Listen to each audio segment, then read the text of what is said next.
शांत हो जाओ। अगली साल में कुछ बातें रख लो, ये साल की बातें साल खत्म करके अगली साल कुछ करोगे ही नहीं। कल क्या चित्र बनाया था? यही कुछ बनाया था। सिद्धांत कौन सा पढ़ रहे थे हम लोग? आधुनिक सिद्धांत, मॉडर्न थ्योरी क्या कहती है? मॉडर्न थ्योरी कुछ लिखा है इसमें? बस खाली चित्र बनाया था। पहले मॉडर्न थ्योरी में थोड़ा सा लिख लो, फिर हम आगे बात करेंगे। बस बस बस भैया क्या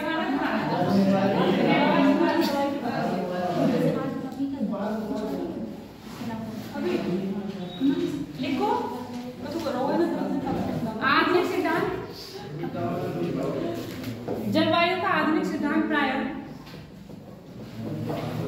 जलवायु का आधुनिक सिद्धांत प्रायः पूर्ववर्ती सिद्धांतों की अपेक्षा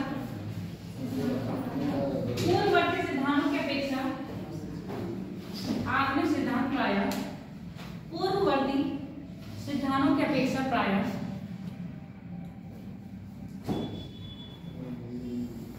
पूर्ववर्ती सिद्धांतों की अपेक्षा प्रायः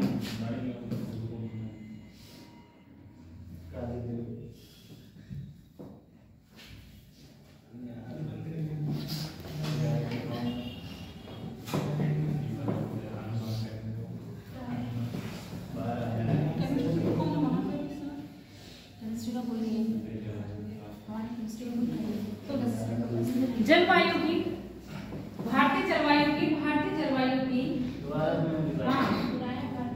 प्रायः क्या लिखे हो? तुम तीन कर क्या रहे हो? महात्मा गांधी जी के बैठ के पीछे एक कह रहा है बुरा मत देखो, एक कह रहा है बुरा मत सुनो, एक कह रहा है बुरा मत देखो। तो सुनने वाला बात सुने तो चलो, देखने वाला तो लिख लेता। तो वहां पर उसकी आंखें नहीं है तो कैसे देखेगा ना? बुरा बोलो, बोलने वाला तो देख रहा है, सुन रहा है। तो बैठ ऐसे 10 मिनट तक बैठे रहो, वो याद रहेगा। लिखो आधुनिक सिद्धांत लिख लो कॉपी। हाँ पहले लिखना है थोड़ा सा, फिर समझाएंगे। ठंडे हैं हाल? अच्छा तो ठीक है, बैठे हो, इंतजार करो, गर्म हो जाएंगे तब कर लेना। अच्छा जिन लोगों ने लिख दिया वो लोग लिखो। और तो कोई आने वाला नहीं है? सब सोते हुए आते हैं, 9:30 तक आएंगे। लिखो क्या लिखे हो? लाइन बताओ पहले।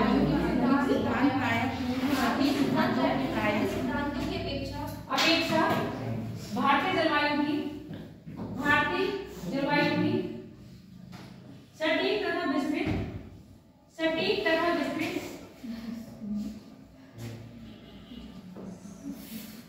तथा विस्तृत व्याख्या करता है। सटीक तथा विस्तृत व्याख्या करता है क्योंकि यह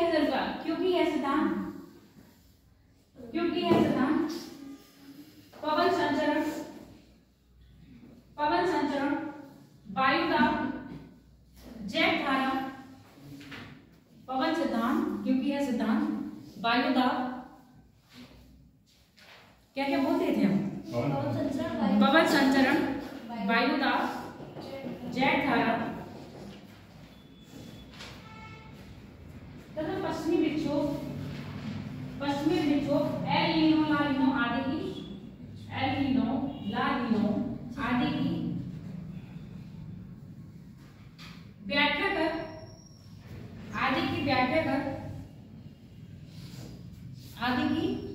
कर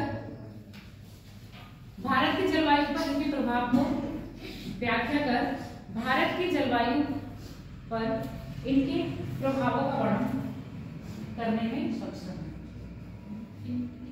इनके प्रभाव का वर्णन करने में सक्षम है।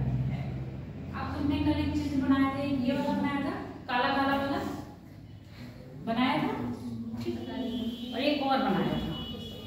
यहाँ पर थोड़ा सा गंदा सा लग रहा है ना, बहुत ज्यादा गंदा, पर कोई बात नहीं, एडजस्ट कर लेना अपनी आंखों को।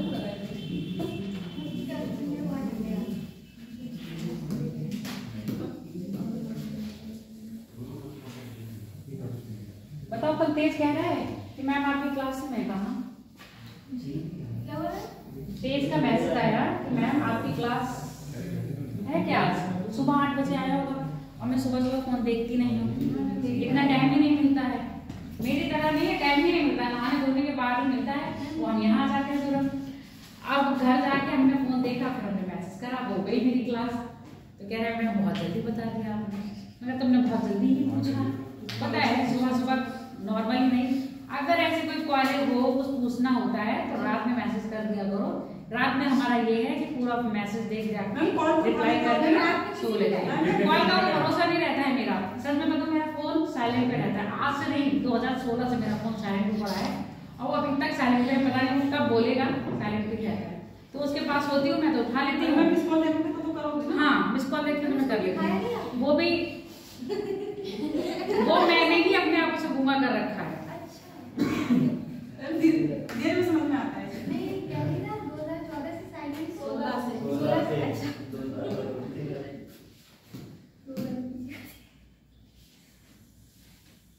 कल ये वाला कुछ चित्र बनाए थे, यहीं पर हम लोग की बात रुक गई थी।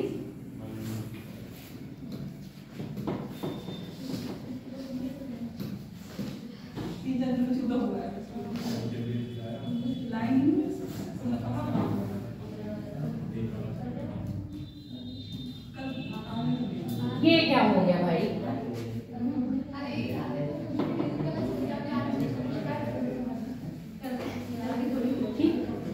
ये चीज बनाई थी, आप बहुत जल्दी जल्दी आ रहे हो।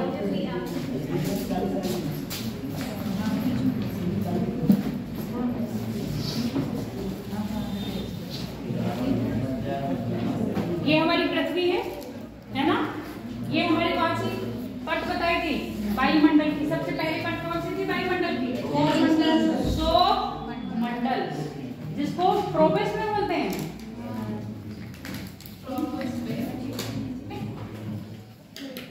ये पूरा हमारा क्या सौरमंडल है। रेड लाइन से ये नीचे वाला, ये नीचे का सौरमंडल, और ये ऊपरी बीच। वेरी गुड, इतना तुम लोग को पता है। और भी पता है। अब है बेटा, अब अपने बंदरों को छोड़ दो और जो तुमने क्वेश्चन किया था अब उसी की बारी यहाँ पर आ गई है।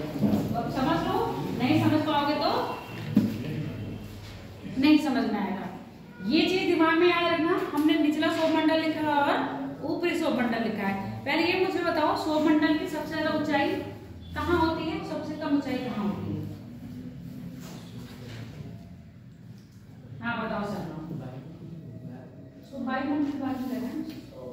वायुमंडल की पहली बात है कौन सी हमारी? सौरमंडल, जिसको हम कहते हैं ट्रोपोस्फीयर। ट्रोपोस्फीयर की सबसे ज्यादा ऊंचाई कहाँ पर होगी? ध्रुवों पर होगी या इक्वेटर पर होगी? ध्रुवों पर होने का कारण बता दो। तो चलो कारण बता दो।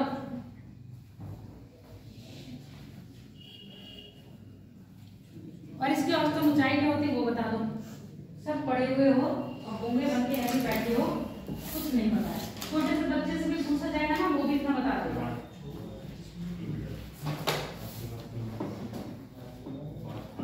औसतन ऊंचाई इसकी 12 किलोमीटर होती है, ध्रुवों पर 8 और भूमध्य रेखा पर 13 किलोमीटर।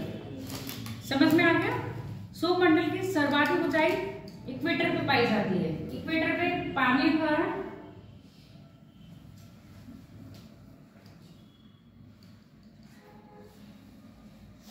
हर एक चीज के पीछे एक कारण।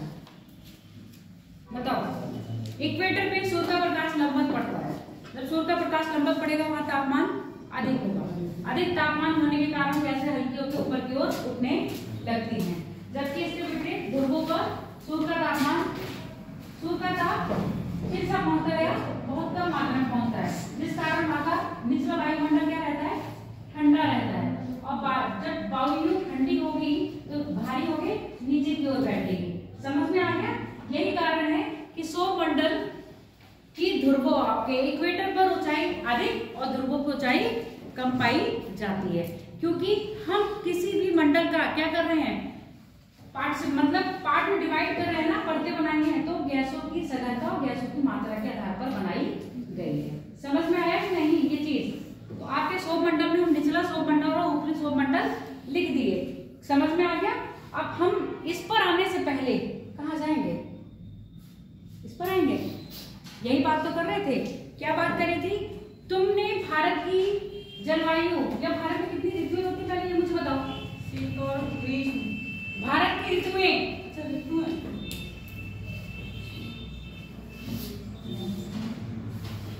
शरद ऋतु, वसंत ऋतु, वसंत नहीं पढ़ाएंगे, कौन कौन सी 4 ऋतु पढ़ाएंगे? शरद ऋतु, ग्रीष्म ऋतु, वर्षा ऋतु और शीतकाल, है ना। चाहे शरद का लो, पहले शीत से शुरू हुआ है, शीत, फिर ग्रीष्म के बाद वसंत और वर्षा के बाद शरद। ये तो शेड्यूल था। अब नॉर्मली देखा जाए तो टेम्परेचर कम और टेम्परेचर अधिक होने के आधार पर हम भारत की जलवायु को 2 प्रकार से बांट लेते हैं। कौन सी? ग्रीष्मकालीन जलवायु और शीतकालीन जलवायु। ग्रीष्मकालीन जलवायु के अंदर भी अंतर्गत भी बारिश होती है और शीतकालीन जलवायु के अंतर्गत भी क्या होती है? बारिश होती है। मौसम शीतकालीन और ग्रीष्मकालीन होने का कारण क्या है? सूर्य का दक्षिणायन और उत्तरायण होना। इसी कारण पृथ्वी पर क्या होता है? समान टेम्परेचर नहीं मिलता है। समझ में आ गया? तो अब यहाँ पर जब ऊपर जा रहा है नीचे जा रहा है, यहीं से तुम दिमाग लगा लेते थोड़ा कि जब मैडम कहती हैं कि सूर्य दक्षिणायन हुआ तो उत्तर गोलार्ध में क्या बन गया? High pressure. क्यों बन रहा है हाई प्रेशर वहां पर? और प्रेशर किसी चीज का लगता है ना, तो यहाँ पर किसका प्रेशर लग रहा था?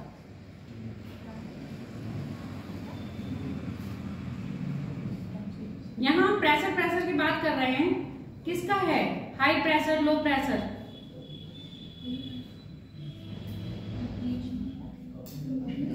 इतनी बार पूछे हो, वेरी गुड। वायु दाब का, यानी कि एयर प्रेशर की बात कर रहे हैं। कौन लगा रहे हैं ये वाला प्रेशर? वायुमंडल में गैसें तो हैं, यही गैसें तो लगा रही हैं। जैसे ही तापमान क्या होता है? कम होता है, गैसें हल्की हो जाती हैं। वायु, अब गैस और वायु कोई अलग नहीं है यहाँ पर, क्योंकि गैसों का ही गति रूप क्या कहलाता है? वायु कहलाता है। समझ में आ गया? इन्हीं गैसों का गति रूप वायु कहलाता है। जब वायु हो या गैस हो, हल्की होगी कहाँ बैठ जाती है? नीचे। तो धरातल पर ज्यादा प्रेशर देने लगती है, उसी को हम कह रहे हैं हाई प्रेशर। और जब टेम्परेचर क्या होगा? बढ़ेगा, तो ये गर्म होंगी कहाँ उठेंगी? ऊपर की ओर। तो क्या होगा? लो प्रेशर जोन बनेगा। लो प्रेशर जोन क्यों? सारी हवाएं कहाँ चलेगी? ऊपर। बीच का स्थान क्या कर देगा? खाली। उसी खाली स्थान को भरने के लिए कौन सी आती है? हाई प्रेशर से हवा चलती है लो प्रेशर की ओर। क्लियर होगी ये सब चीजें? अब यहाँ पर हम पहले बात करेंगे ग्रीष्म की करें या शीत की करें?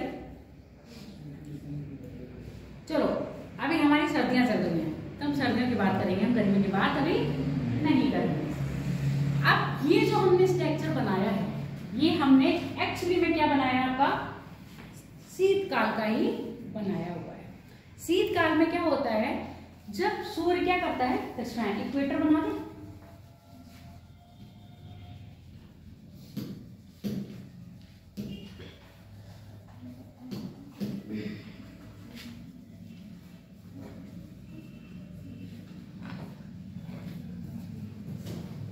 आज इक्वेटर बहुत ज्यादा नजदीक से निकल रहा है हमारा।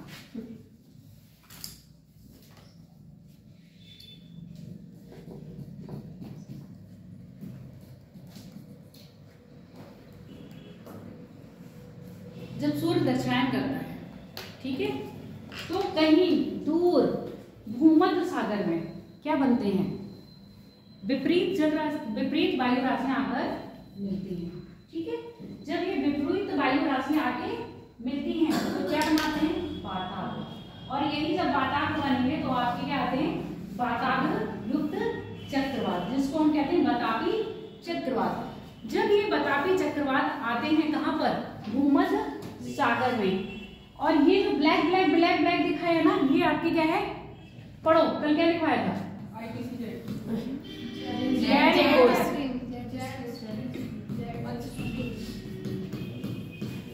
अभी भी वो पुराने वाले उसमें है, उससे निकल के नए में आओ।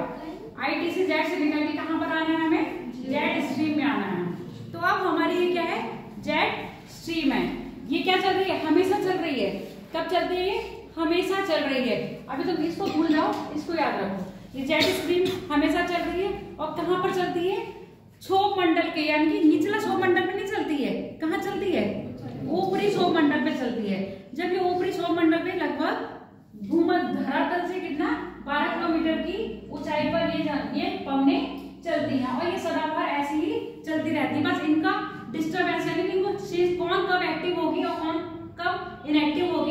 किसका डिसाइड करता है आपका सूर्य का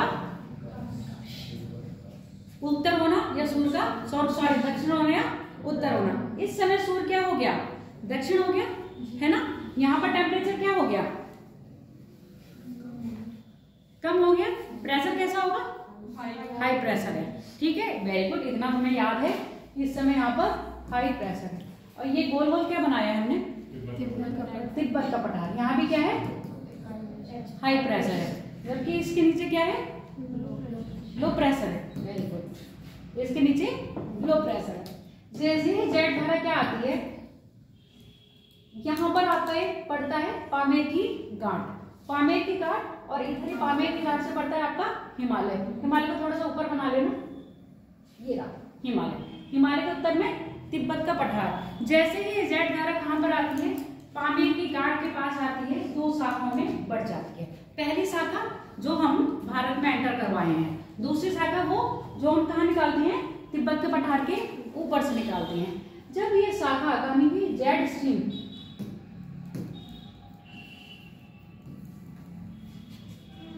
भारत में प्रवेश करती है,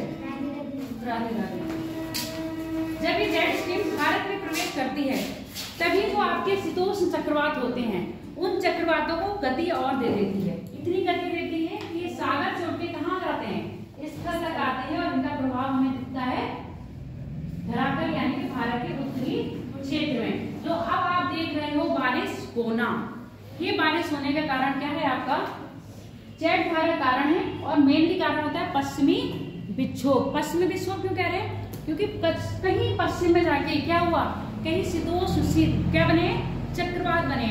उन्हीं चक्रवात का प्रभाव कहाँ दिखने को आएगा हमें, भारत में। पर उनका प्रभाव हमें दिखने को किससे मिला है, पश्चिमी विक्षोभ के कारण। वही पछुआ हवाएं जो कहाँ चल रही हैं, भारत की ओर चलती हैं। इनको हम जेट भी बोल देते हैं और इनको हम पछुआ हवा भी बोल देते हैं। समझ में आ गया। तो इसकी एक शाखा कहाँ जाती है, भारत की ओर, जो सर्दियों में अधिकतर कहाँ कब वर्षा करवाएगी, आपके शीतकालीन वर्षा करवाती है। और शीतकालीन भारत में जब भी वर्षा होती है, उत्तर भारत में वो चक्रवाती वर्षा होती है। कहाँ पर, उत्तर भारत में। दक्षिण की बात नहीं करें, दक्षिण में बारिश हो रही है तमिलनाडु राज्य में, तो किस कारण होती है, उत्तर पूर्वी मानसून के द्वारा। जबकि उत्तर भारत में जो बारिश होती है वो किसके कारण हो रही है, आपकी पश्चिमी विक्षोभ के कारण बारिश होती है। क्लियर हो गया। इसकी एक शाखा ऊपर चली जाती है, कौन सी, पहली ये, दूसरी ये। इसके बारे में हमें नहीं पढ़ना है, क्यों, इसका प्रभाव हमारे यहाँ नहीं पड़ रहा है, इसलिए हमको नहीं पढ़ना है। सिर्फ हमें एक शाखा पढ़नी थी जो कहाँ जा रही है, हिमालय के दक्षिण में आती है। दो शाखाएं, एक तिब्बत के पठार के उत्तर में और एक तिब्बत के पठार यानी कि हिमालय के दक्षिण में चली जाती है, जो भारत में शीतकालीन वर्षा कराने का कारण होती है। समझ में आ गया। अब जब सूर्य क्या करेगा, उत्तरायण करेगा, तो कहीं ना कहीं तिब्बत के पठार में क्या हो जाता है, लो प्रेशर जोन बन जाएगा। अब यहाँ समझो, जब यहाँ लो प्रेशर जोन बनेगा तो पब में क्या करेंगे, इधर गति करेंगे, बताओ तो जरा। जब तिब्बत के पठार पे लो प्रेशर जोन बनेगा फिर क्या होगा,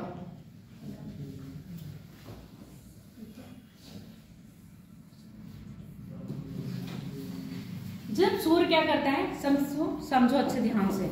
जब सूर्य उत्तरायण करता है तो जो हम नीचे वाली शाखा बताए थे ना, कौन सी बता रहे थे, जेट स्ट्रीम की, वो क्या होने लगती है, कमजोर होने लगती है। जब वो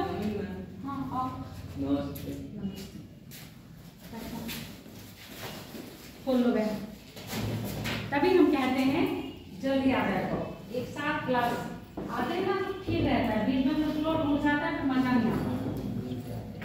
हाँ पता है, दूर दूर से आते हैं, एक हम ही है यहाँ पास से आने वाले, बाकी सब दूर से आते हैं ना। जी मैम, कितनी तेज बोला है ये लड़का। कौन मझोला से आते हैं, तुमने सबके घर का एड्रेस नहीं रखा है क्या, क्या नाम है तुम्हारा, वीरपाल। बोलिए बेटा। देखो जब सूर्य उत्तरायण करेगा तो तिब्बत के पठार का जो औसतन टेम्परेचर होता है उससे कहीं बढ़ जाएगा। जब उससे बढ़ जाएगा तो यहाँ पर क्या हो जाएंगे, पवने गर्म होके कहाँ उठेंगी, ऊपर की ओर उठेंगी। अब जब ये पवने गर्म होके ऊपर की ओर उठी हैं, मुझे याद रखते रहना, ये निचला सौरमंडल है और ये ऊपरी सौरमंडल है। जब ये पवने गर्म होके ऊपर उठी, ऊपर उठने के कारण इन्होंने यहाँ पर क्या बनाया, सघन हो गई। सघन का मतलब ठंडी होगी, भारी हो गई। तो यहाँ पर हाई प्रेशर बन जाएगा या नहीं,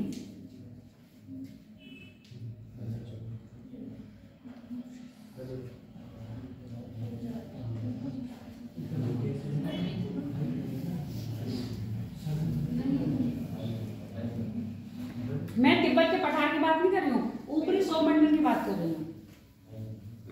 जब कंटिन्यूअसली पवने गर्म होकर ऊपर उठेंगी तो ऊपर क्या होगा, हाई प्रेशर बनेगा।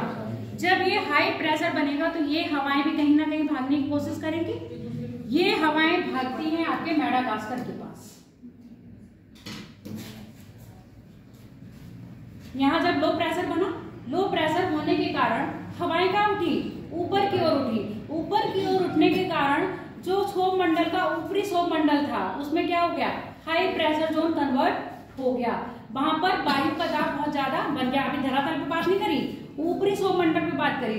जब ऊपरी सौरमंडल पे हाई प्रेशर बन गया तो ये हवाएं कहाँ गति करती हैं, ये हवाएं लो प्रेशर की ओर गति कर रही, मतलब इस तरह, कहाँ, मेडागास्कर, चाहे इस साइड हो चाहे वो इस साइड हो। जब ये पवने क्या होती है, अब देखना कहाँ से होके आ रही है, अरब की शाखा यानी कि अरब सागर से भी निकल रही है, बंगाल की खाड़ी से भी निकल रही है और हिंद महासागर से भी निकल रही है। यहाँ पर ऑलरेडी क्या बना होता है आपका HP, क्योंकि सूर्य क्या कर रहा है, उत्तरायण कर रहा है। और यहाँ पर क्या बनने वाला है, LP। यहाँ क्या बनने वाला है, हाई प्रेशर। यहाँ की हाई प्रेशर वाली पवने किधर आई हैं, हाई प्रेशर में, कहाँ पर, मेडागास्कर के पास। यहाँ पर पहले ही हाई प्रेशर बना हुआ है और ज्यादा हाई प्रेशर हो गया, मतलब हाई प्रेशर की मात्रा क्या हो गई, डबल हो गई। जब ये हाई प्रेशर की मात्रा डबल हो जाती है तो ये ही पवने कहाँ चलेंगी, भारत की ओर। अब जब ये पवने भारत की ओर चली हैं तो यही पवने क्या कहलाती हैं, दक्षिण पश्चिम मानसून की शाखा। समझ में आ गया। जेट धाराओं का, पवनों का मतलब भारत में मानसून कितनी तेज आएगा, कितनी स्पीड में आएगा, उसका निर्धारण भी कौन कर रहा है, तिब्बत का पठार, जो उन्होंने क्या कर दिया था, बिल्कुल निगलेक्ट कर दिया था। उन्होंने इसके बारे में बताया ही नहीं था कि तिब्बत के पठार का टेम्परेचर बढ़ना और तिब्बत के पठार का टेम्परेचर कम होना भारत की जलवायु पर क्या करता है, प्रभाव डालता है। समझ में आया, नहीं आया, आगे लोगों को तो समझ ही नहीं आया। किस किस को समझ में आया, हाथ खड़े करो। तुमको और तुमको भी नहीं आया, मतलब किसी को नहीं आया।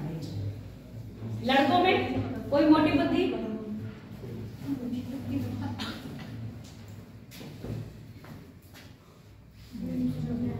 ये चीज बताई थी। अब यहां समझो, जब निचला मंडल यानी कि यहाँ पर टेम्परेचर क्या हो गया, हाई हो गया, तो प्रेशर क्या होना चाहिए था, लो। क्यों, पवने कहाँ जा रही हैं, ठंडी होगी, तो ठंडी होगी गर्म होके, गर्म होके ऊपर जा रही हैं। जब ये पवने ऊपर जाएंगे तो ठंडी हो जाएंगी, इनको नीचे आने की तो जगह नहीं मिल रही है, क्योंकि नीचे हमने क्या कर रखा है, माहौल को गर्म कर रखा है। पापा जी का गुस्सा बहुत तेज है, पापा जी कमरे में बैठे हैं, आपकी हिम्मत नहीं हो रही है कि उस कमरे में जाके पॉपुलेशन बढ़ाएं। समझ में आ गया, उस कमरे में जाके पॉपुलेशन नहीं बढ़ानी है, क्योंकि अगर कमरे में जाके बैठोगे तो पापा के गुस्से का प्रकोप झेलना पड़ेगा। इसलिए फायदा यही है, पड़ोस वाले कमरे में जाके बैठ जाओ।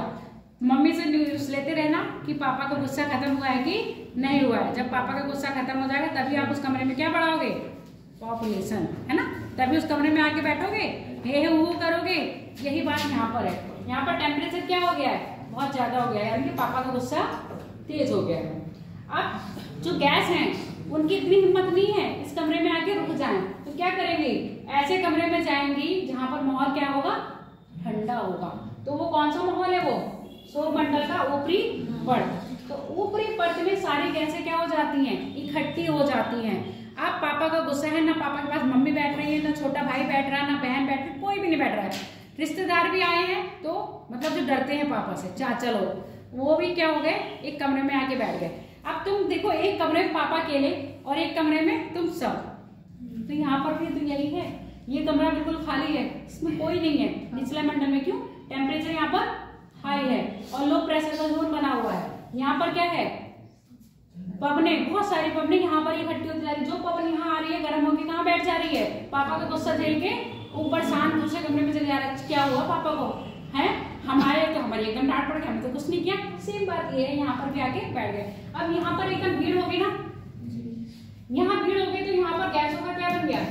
हाई प्रेशर, यानी कि गैसों में सघनता बहुत ज्यादा हो गई। जब गैसें बहुत ज्यादा पास आ गई तो वो दूर जाने का प्रयास करती हैं। तो जब ये दूर जाने का प्रयास करेंगी तो ऊपरी सौरमंडल की सारी बात कर रहे हैं, तो जब ये ऊपर जाएंगी तो ऊपर से फ्लो करके कहाँ जाती हैं? वही मेडागास्कर के हाई प्रेशर जोन में, जहां पर गैस किस कारण बन रहा है वो हाई प्रेशर जोन? वो जो बन रहा है वो सूर्य के उत्तरायण होने के कारण सागरीय तल का पानी क्या हो गया है? तापमान गिर गया है। तो गिर जाने के कारण हवाएं कहाँ हो गई? ऊपरी हवाएं नीचे आके बैठ गई हैं। अब ये हवाएं नीचे बैठी, इसके ऊपर जो खाली हुआ उसके ऊपर और हवाएं बैठ गई, उसके ऊपर और हवाएं बैठ गई। अभी तो हमारा निचला सौरमंडल ही क्या था? हाई प्रेशर जोन में था, ठीक है। ऊपरी सौरमंडल पे भी वायु आके बैठ के उसने क्या कर दिया? और प्रेशर डबल कर दिया। इसके ऊपर भी और आके बैठ जाएंगे तो प्रेशर का मात्रा क्या हो जाएगी? ट्रिपल हो जाएगी। तो यही समझ लेना, पहले ही हाई प्रेशर बना हुआ था, उसके बाद और हवाएं वहां पर आके हाई प्रेशर क्या कर गई? बना के चली गई। यही जब हाई प्रेशर ज्यादा हो जाता है तो पवनें क्या करेंगी?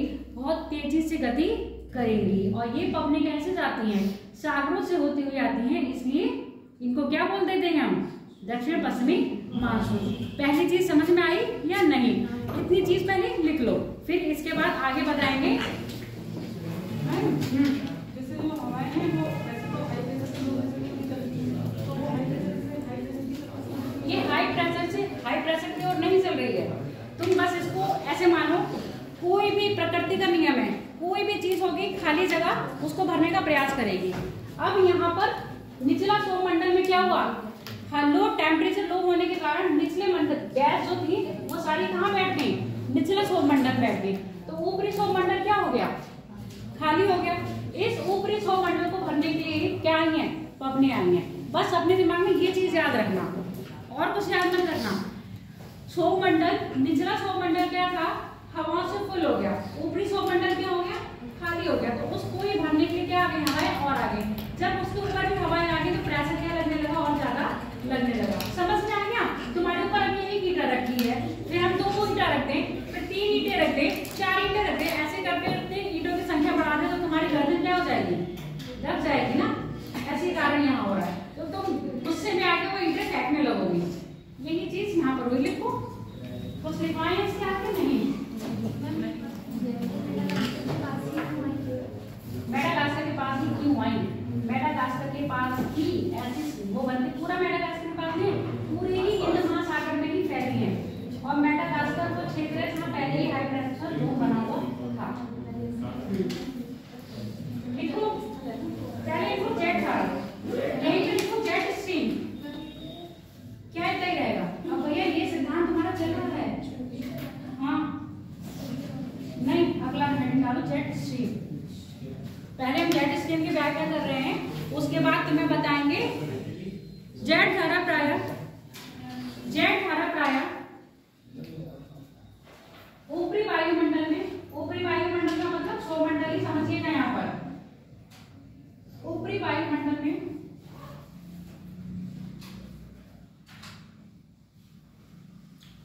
ब्रैकेट में लिख लो, तुम लोग का कोई भरोसा नहीं है। ऊपरी वायुमंडल में ऊपरी सौरमंडल लिखना, ऊपरी वायुमंडल में ब्रैकेट में लिख लो ऊपरी सौरमंडल। चलने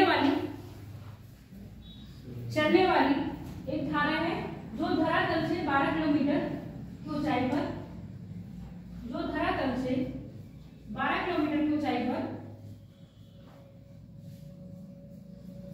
12 किलोमीटर की ऊंचाई पर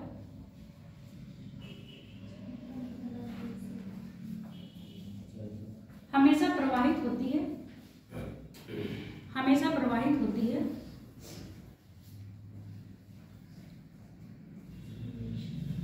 हमेशा प्रवाहित होती है।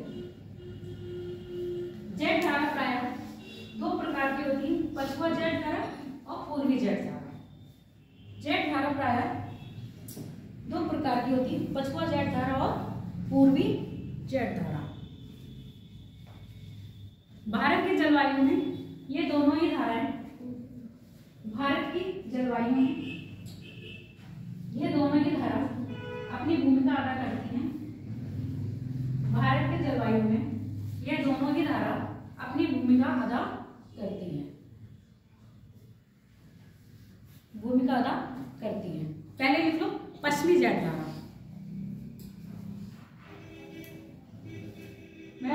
दोनों वहाँ भूमध्य सागर पश्चिमी विक्षोभ से टूटी थी। दोनों ही नहीं, वो तो दो शाखा है, पश्चिमी जेट धारा की दो शाखा है और यहाँ पे पश्चिमी जेट धारा का एक पश्चिम से आएगा एक पूरब से आएगा। पूरब वाली जो पश्चिमी विक्षोभ है उससे जो होती है वो दो धारा बढ़ेगी ना, वो दो शाखाओं में बढ़ेगी। शाखा अलग बचेगी। अब इनका नाम देखो, एक पश्चिमी जेट है और एक पूर्वी जेट है। एक पश्चिम से आ रहा होगा, एक पूर्वी से आ रहा होगा। पश्चिम है कुछ पता है। हाँ वही तो बोले, तो दोनों शाखाओं में बढ़ी हुई है। जो पूरब से आई वो भी बताएंगे। हाँ तो पश्चिम वाली होगी। क्या लिखे हो, दोनों ही शाखा भारत के जलवायु में अपनी भूमिका निर्वाह करती हैं। हाँ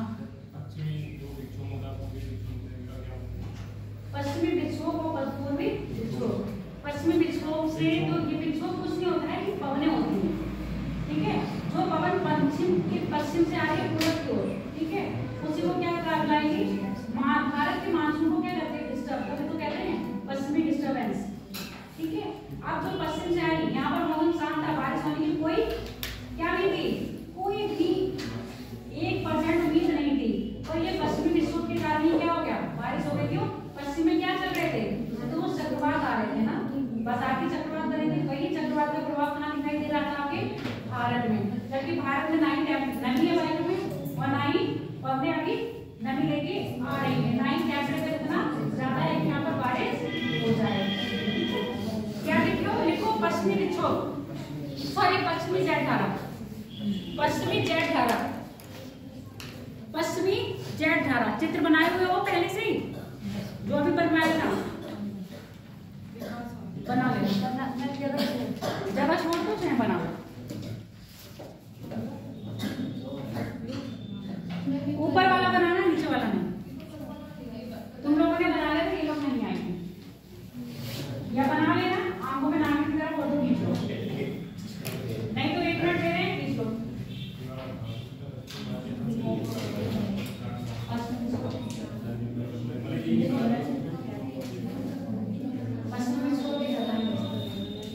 कुछ नहीं, इसी का एक परिवर्तन है। जेट धारा के साथ ही आपका क्या है, वातावरणीय चक्रवात, जिसको शीतोष्ण चक्रवात कहते हैं, उनकी क्या होती है, उनको गति मिलती है। तुम लोग को चक्रवात है तो है, तो फिर क्यों यस सर नहीं यस मैम बन गया। चलो लिखो,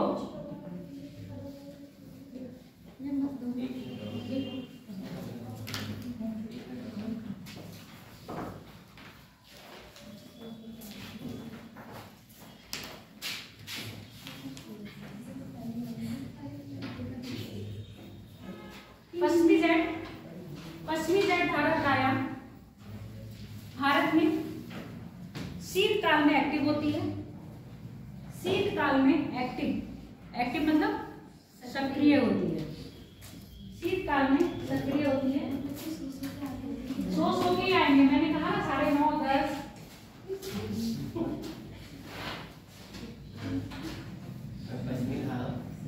प्रायः भारत में शीतकाल में ही सक्रिय होती है। जब सूर्य दक्षिणायन करता है, जब सूर्य दक्षिणायन करता है, जब सूर्य दक्षिणायन करता है तो उत्तरी भारतीय उपमहाद्वीप में, भारतीय उपमहाद्वीप में हाई प्रेशर जोन, भारतीय उपमहाद्वीप में हाई प्रेशर जोन का निर्माण होता है। हाई प्रेशर जोन का निर्माण होता है तथा ऊपरी वायुमंडल में अब समझ में आ रहा है ना, जब यहाँ पर हाई प्रेशर जोन का निर्माण हुआ तो जो गैसें ठंडी हुई थी वो कहाँ बैठने लगी, नीचे बैठने लगी। और ऊपरी वायुमंडल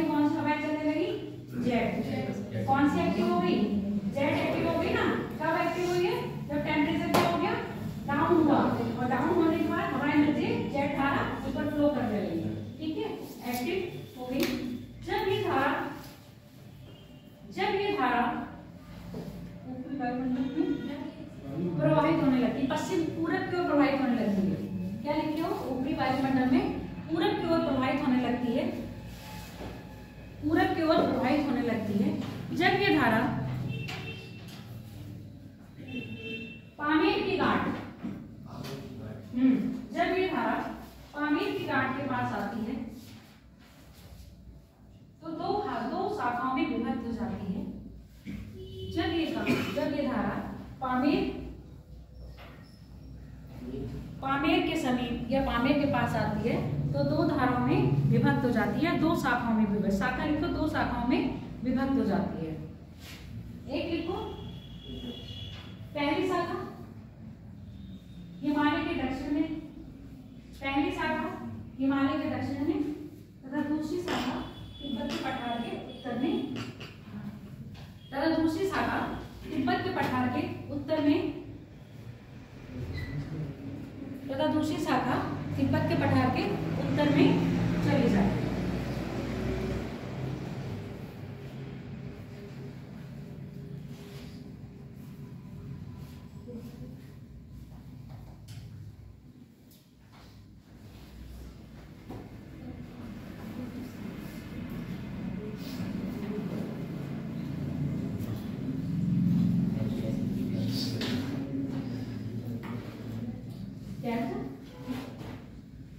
अगला लिखो, इसी में लिखो हिमालय की दक्षिणी शाखा, हिमालय के दक्षिण की शाखा, यह शाखा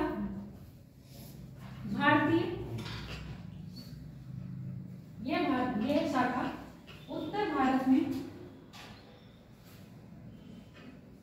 यह शाखा उत्तर भारत में शीतकालीन वर्षा, यह शाखा उत्तर भारत में शीतकालीन वर्षा कराने के उत्तरदायी है, क्योंकि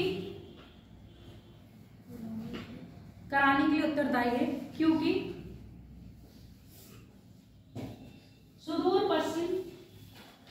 पश्चिम में भूमध्य सागर में बताबी, सुदूर पश्चिम में भूमध्य सागर में दो विपरीत वायु राशि के मिलने से वातावरण का निर्माण होता है। दो विपरीत वायु राशि के मिलने से वातावरण का निर्माण होता है, जो प्रायः शीतोष्ण चक्रवात की उत्पत्ति का कारण है, जो प्रायः शीतोष्ण चक्रवात की उत्पत्ति का कारण है।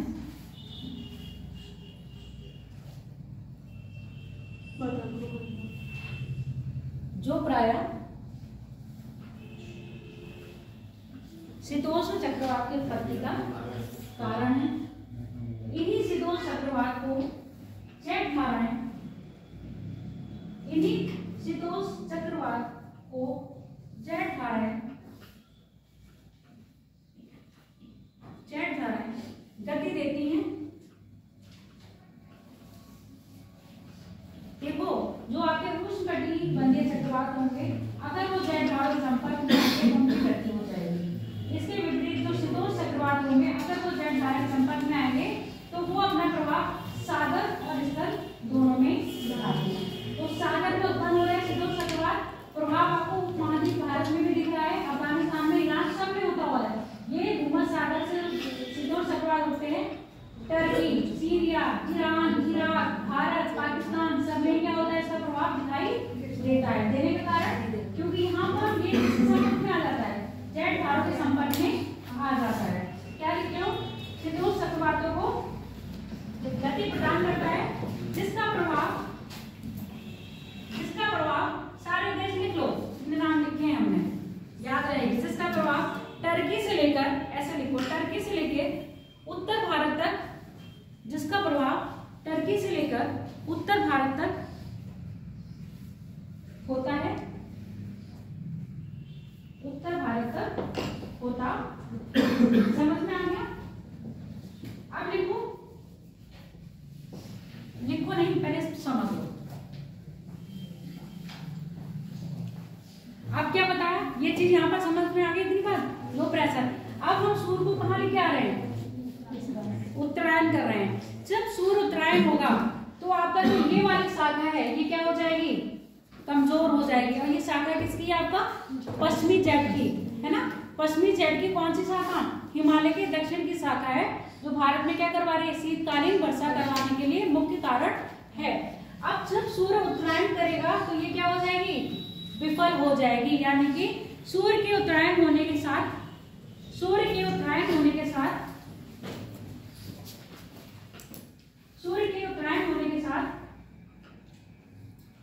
इस शाखा का ये शाखा प्राय कमजोर होती जाती है।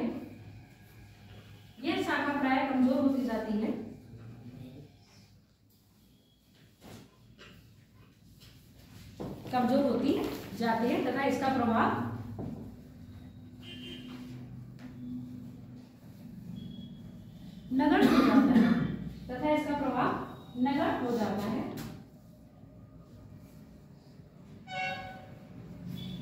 प्रभाव नगण्य हो जाता है। अब इसका प्रभाव तो नगण्य हो गया। अब एक्टिव कौन सी होगी? पूर्वी जेट धारा।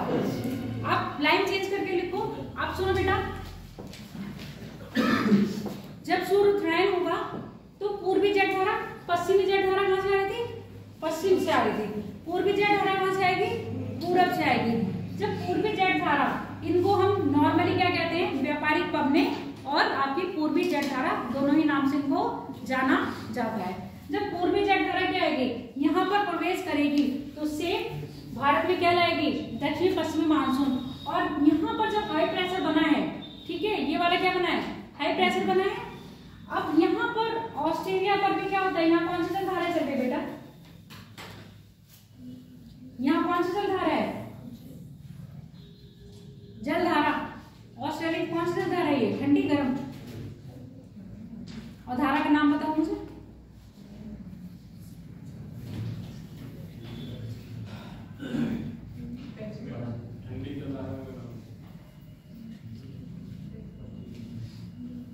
पश्चिमी ऑस्ट्रेलिया की जलधारा कैसी है? ठंडी जलधारा। सबसे सरल तो यही याद करना है। पश्चिम ऑस्ट्रेलिया की धारा, पूर्वी ऑस्ट्रेलिया की धारा। पश्चिम ऑस्ट्रेलिया की धारा ठंडी जलधारा, पूर्वी ऑस्ट्रेलिया की धारा गर्म जलधारा। यहाँ पर क्या है? गर्म ठंडी जलधारा है, तो यहाँ पे प्रेशर कैसा होगा? हाई प्रेशर होगा कि नहीं होगा? यहाँ पर भी हाई प्रेशर। अब यहाँ भी हाई प्रेशर है और यहाँ भी हाई प्रेशर है। यहाँ से जब यहाँ पर जाएगा तो यहाँ पर क्या हो जाएगा? एलपी, लो प्रेशर बन रहा होगा।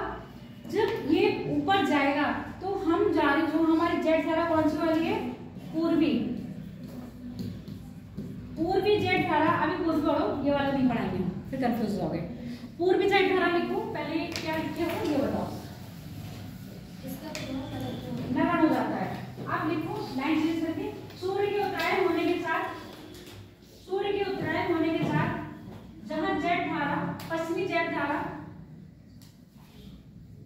सूर्य के उत्तरायण होने के साथ जहां पश्चिमी जेट धारा का प्रभाव नगण्य हो जाता है, वहीं पूर्वी जेट धारा सक्रिय हो जाती है।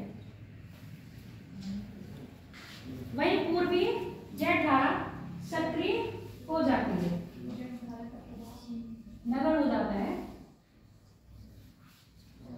वहीं पूर्वी जेट धारा सक्रिय हो जाती है।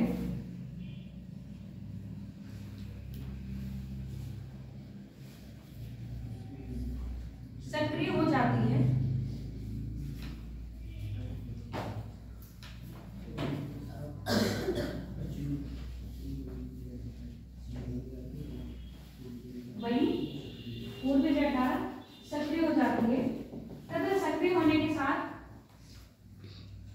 हिंद महासागर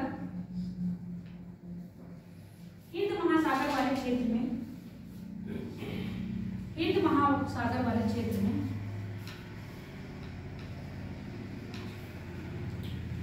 हाई प्रेशर होने के कारण हाई प्रेशर नीचे रहेगा ना, ऊपरी वायुमंडल में क्या होगा फिर यही पूर्वी जेट धारा चलेगी। हिंद महासागर में हाई प्रेशर होने के कारण ऊपरी सौरमंडल में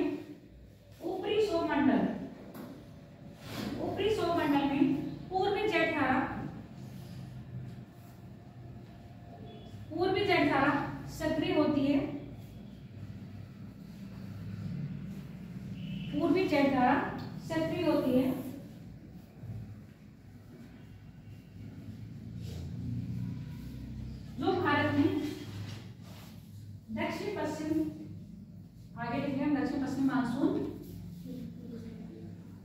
के रूप में प्रवेश करती है या दक्षिण पश्चिम मानसून को एक्टिव करती है। ऐसे लिखो, प्रवेश नहीं, एक्टिव करती है ना, दक्षिण पश्चिम मानसून को एक्टिव करती है। अब यहीं पर लिखो तिब्बत के पठार का भूमिका, भारतीय जलवायु में तिब्बत के पठार की भूमिका। जैव धारा के लिख लिया, भूमिका क्या है, ठीक है। अब यहाँ पर लिखो भारतीय जलवायु में तिब्बत के पठार की भूमिका। वो वाला चित्र बनाया हुआ तो ठीक है, नहीं बनाया हुआ तो शॉर्ट में बस तिब्बत का पठार बना लेना और वो वाली जलधाराएं दिखा देना। लिखो, जब सूर्य उत्तरायण करता है, जब सूर्य उत्तरायण करता है, जब सूर्य उत्तरायण करता है तो तिब्बत के पठार का टेम्परेचर, तिब्बत के पठार का टेम्परेचर बढ़ जाता है, जिस कारण वहां निम्न वायुदाब का क्षेत्र, ऐसे ठंड रहेगी तो बच्चे आएंगे नहीं, जिस कारण वहां निम्न वायुदाब का क्षेत्र बनता है,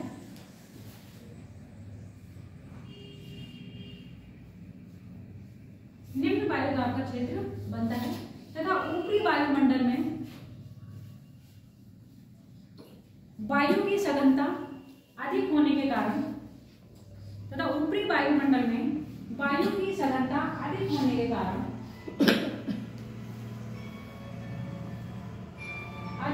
कारण, यह पवनें, वायु की सघनता अधिक होने के कारण यह पवनें अरब सागर, हिंद महासागर तथा बंगाल की खाड़ी होते हुए, यह पवनें अरब सागर, हिंद महासागर तथा बंगाल की खाड़ी होते हुए मेडागास्कर के समीप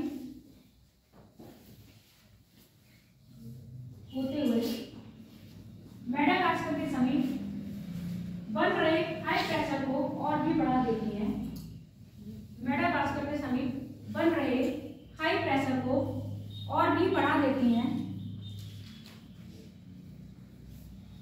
और भी बढ़ा देती हैं।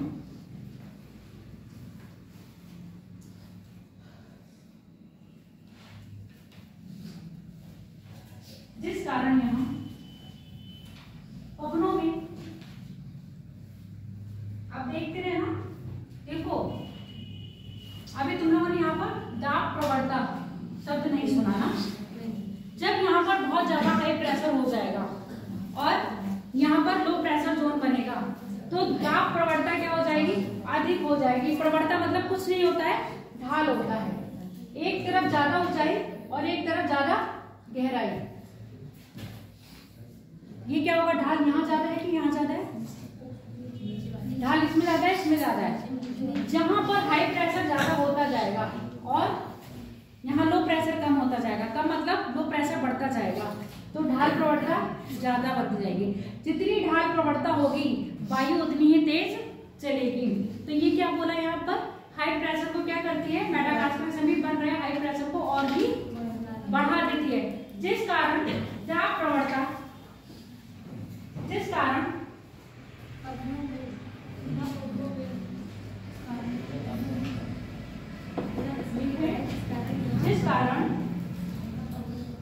पवनों हटा दो, पवनों भी हटा दो, गति तभी तो आएगी। जिस कारण यहाँ दाब प्रवणता बढ़ जाती है, जिस कारण यहाँ दाब प्रवणता बढ़ जाती है, जिसके परिणाम स्वरूप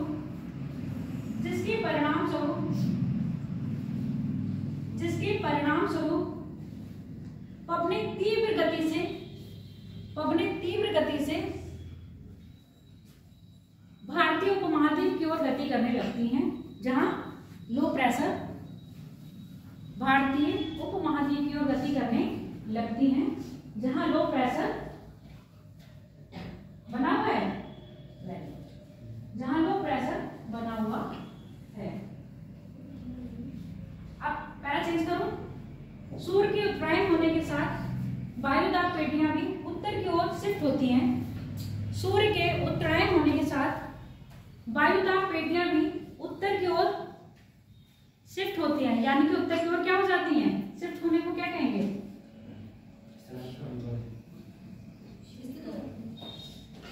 स्थित तो नहीं कहेंगे, शिफ्ट होने का मतलब विस्थापित, उत्तर की ओर विस्थापित होती हैं, उत्तर की ओर विस्थापित होती हैं, जिस कारण उत्तर की ओर विस्थापित होते हैं, जिसके परिणाम स्वरूप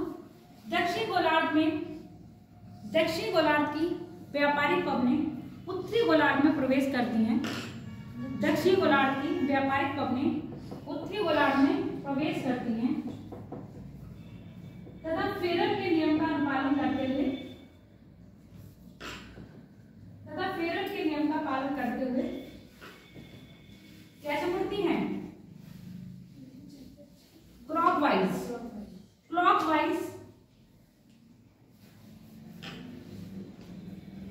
घड़ी की सुई की दिशा में गति करते हुए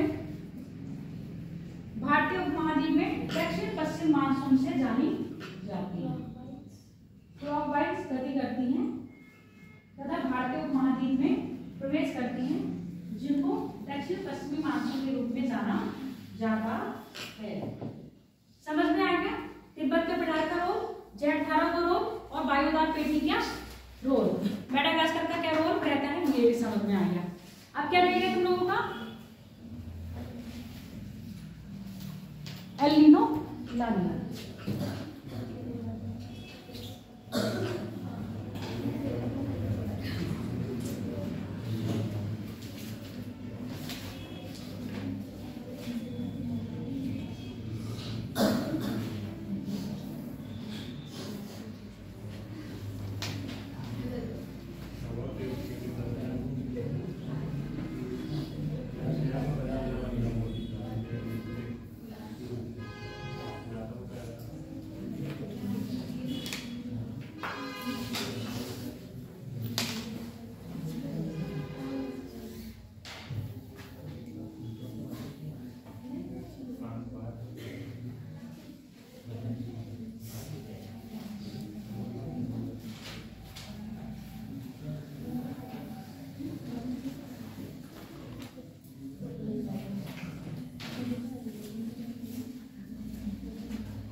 बना लो बेटा।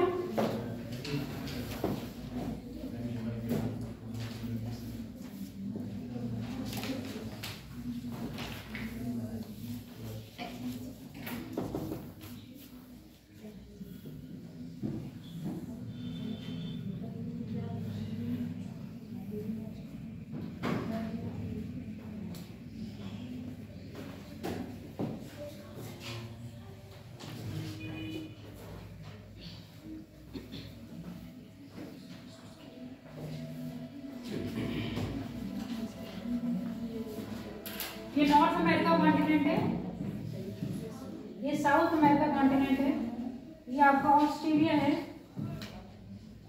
ये आपका एशिया है, ये आपका अफ्रीका है और इधर आपका यूरोप है। वो नहीं बनाया, उसकी जरूरत नहीं।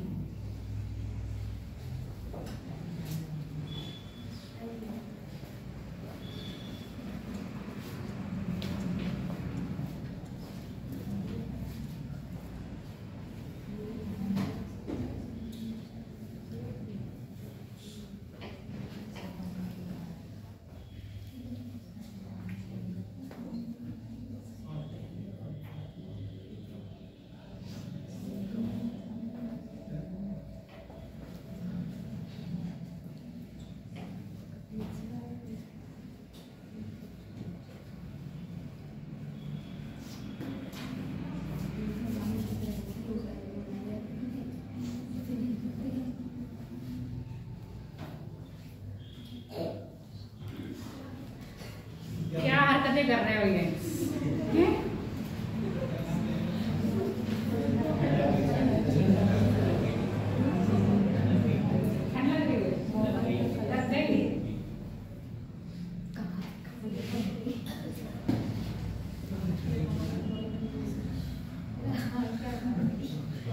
जल्दी जल्दी बना लो।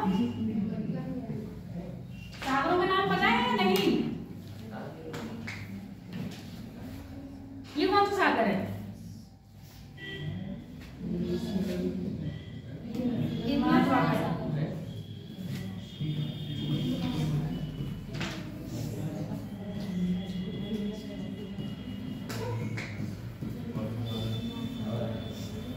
दिख रहा है? और ये कौन सा है? Very good. इतना आता है? चलो क्या कह रहे हो?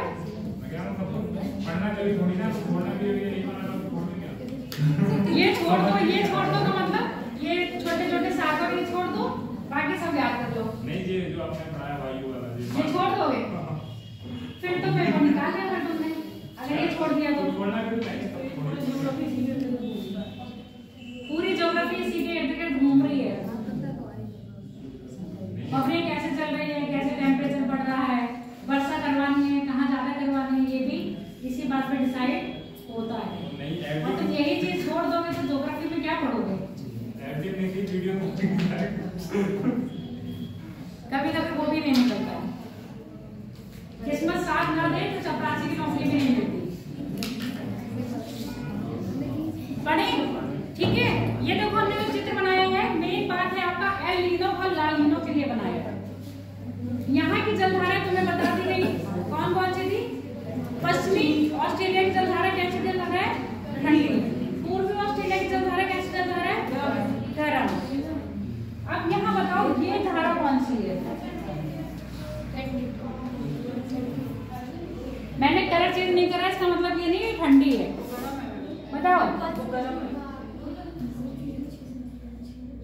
कौन सी जलधारा बैठती है यहाँ पर और कौन सा देश है यहाँ?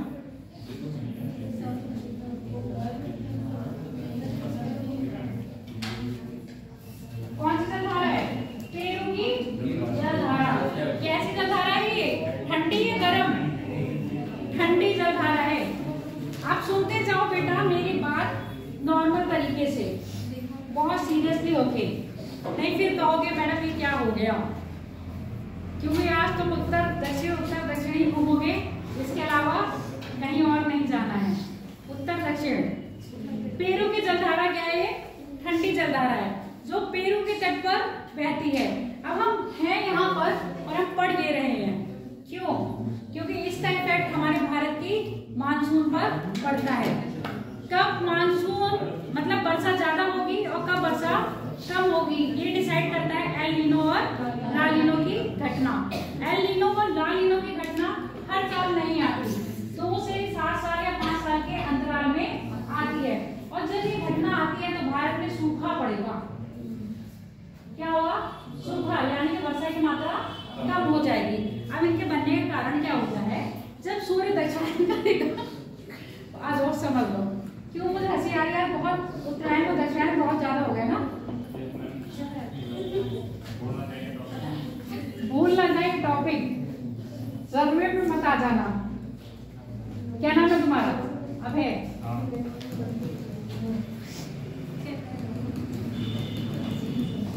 बहुत शॉर्ट में समझा दें या बहुत अच्छी तरह बताएं? अच्छी तरह बताएंगे तब भी तुमको तो नहीं समझ में आएगा, शॉर्ट में बताएंगे तब भी तुमको तो नहीं समझ में आएगा। वैसे शॉर्ट में बता दीजिए। ठीक है, कुछ नहीं समझा दे रहे हैं। ये कौन सी रेखा है हमारी? 22 दिसंबर को क्या होता है? सूर्य का प्रकाश लंबन पड़ता है, यानी कि यहाँ पर कौन सा ITC-Z स्थापित हो जाता है। जब ये ITC-Z स्थापित हो जाता है, यानी कि तुमको पता है ये कौन सा क्षेत्र है आपका? LP, यानी कि लोअर प्रेशर वाला क्षेत्र है। यहाँ पर आएगा तो तापमान क्या बढ़ा देगा? ये गर्म कर देगा, टेम्परेचर को क्या करता है? एकदम गर्म कर देता है। अब हम यहाँ पर बताएं उनको पेरू, है ना? पेरू बताएं तो जब ये यहाँ पर पहुंचेगा, पेरू की जलधारा कैसी है? ठंडी जलधारा है। ठंडी जलधारा होने के कारण वहां पर कौन सा प्रेशर रहता होगा? हाई या लो? हाई प्रेशर जोन रहता होगा। अब जब हम हाई प्रेशर जोन है तो यहाँ से पपनी किधर चलती होंगी बेटा?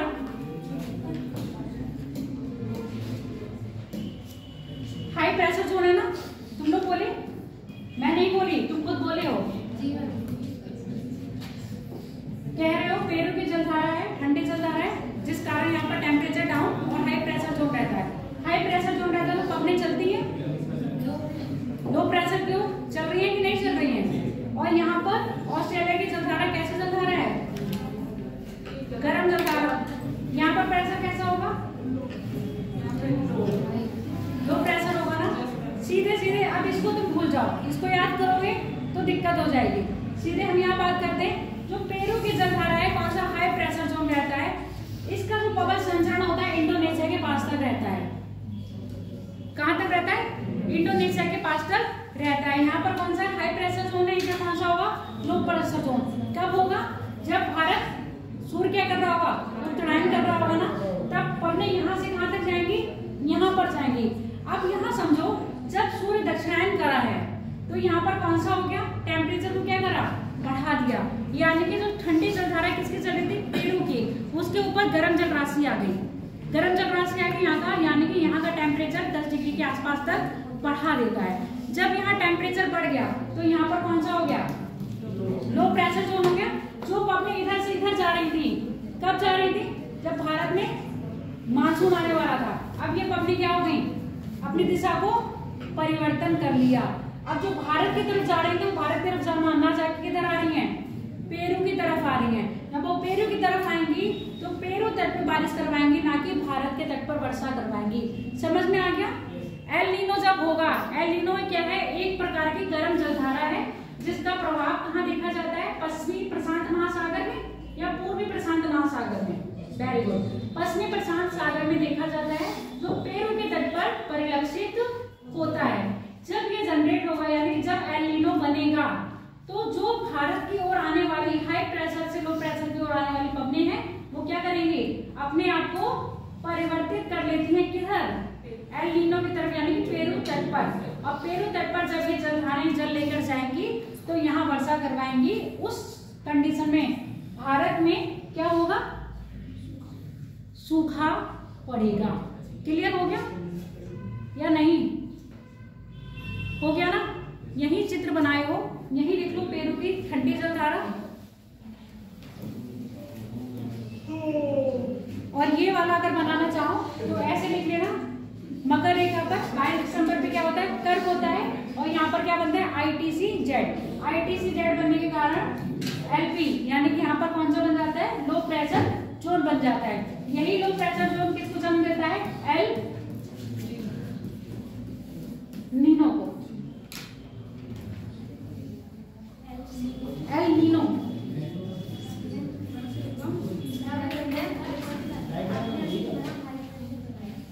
यहाँ हाई प्रेशर हमेशा रहेगा जब नॉर्मल कंडीशन होगी। जब हाई प्रेशर होगा तो धाराएं उधर की ओर बढ़ेगी, ठीक है? इसमें यहाँ पर लो प्रेशर बनता है। अगर एल नीनो बन जाएगा तो यहाँ पर लो प्रेशर बनेगा। और अपने यहाँ से हाँ, जब एल नीनो बनता है यहाँ पर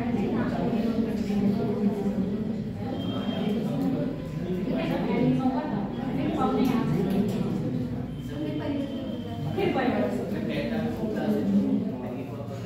कल का पता ही नहीं बेटा, कल तो पहली है, पहले तो ऐसे कह रहा है कितने टाइम बाद पहली है, कल ही पहली है। कल का पता नहीं, क्लास होगी, छुट्टी तो नहीं है, क्लास ही होगी। अब यहाँ पर लिख लो, बना लिए चित्र। पेरू की जलधारा ठंडी जलधारा है, यहाँ पर लिख लिया एल नीनो। लिखो एल नीनो एडिट आउट है ना, 5 से 7 साल में घटित होती है। अभी एल नीनो प्रभाव देखनी है वहाँ पर नामीबिया में, नामीबिया गवर्नमेंट ने तो वहाँ भूखमरी होगी, सूखा पड़ गया, कल से हुई नहीं। वहाँ पर ये कहते हैं कि आप एनिमल्स को मारे जो खाइए, क्योंकि उनके संविधान में एनिमल्स को बचाने का जिम्मेदार नहीं है। और ये एल नीनो का प्रभाव वहाँ पर 2023 से दिखाई दिया। लिखो El Nino, El Nino, El Nino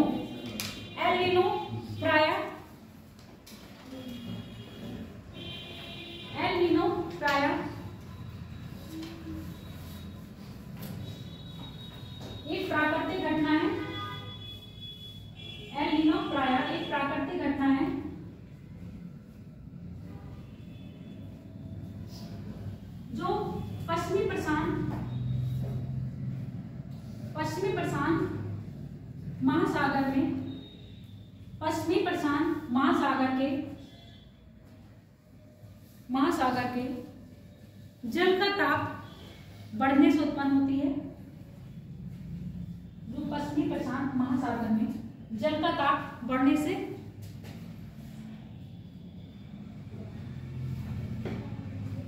उत्पन्न होती है, जिसका कारण सूर्य के दक्षिणायन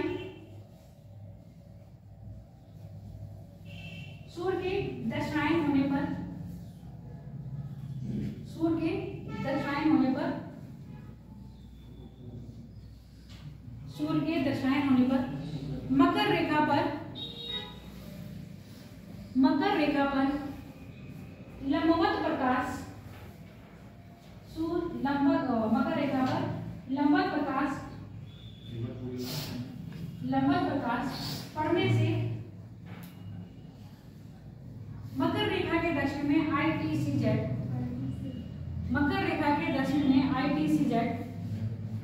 स्थापित हो जाता है, जो सागरीय जल के तापमान के स्तर को बढ़ा देता है, जो सागरीय जल के तापमान का स्तर बढ़ा देता है।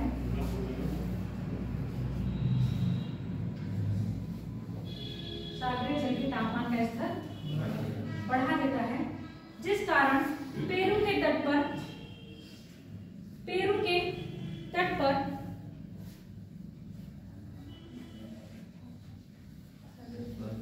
प्रवाहित ठंडी धारा, कौन सी धारा है? पेरू के तट पर प्रवाहित ठंडी धारा हम्बोल्ट की जल धारा है ना बेटा। पेरू की जल धारा को हम्बोल्ट की जल धारा भी कहते हैं। हम्बोल्ट। ऑकलैंड की जल धारा ठंडी है कि गर्म है? लैब्राडोर की ठंडी, अलास्का की और क्योसियो की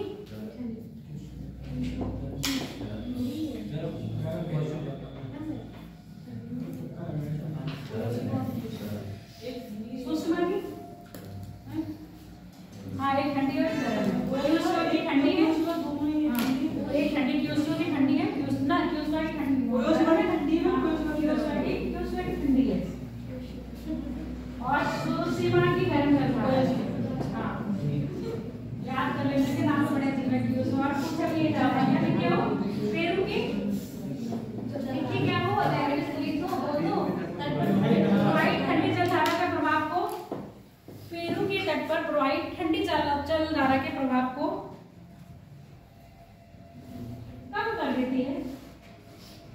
कम का मतलब बिल्कुल नगण्य कर देती है, जिस कारण यहाँ पर FP यानी लो प्रेशर जोन बन जाता है। यहाँ पर लो प्रेशर जोन बन जाता है,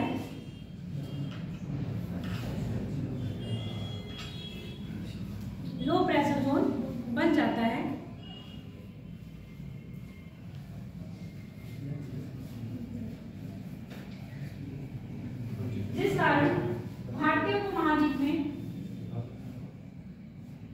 यहाँ भी क्या है, यहाँ भी लो प्रेशर है और भारतीय उपमहाद्वीप में भी लो प्रेशर बना हुआ है। ठीक है, जिस कारण भारतीय उपमहाद्वीप में आने वाली पवनें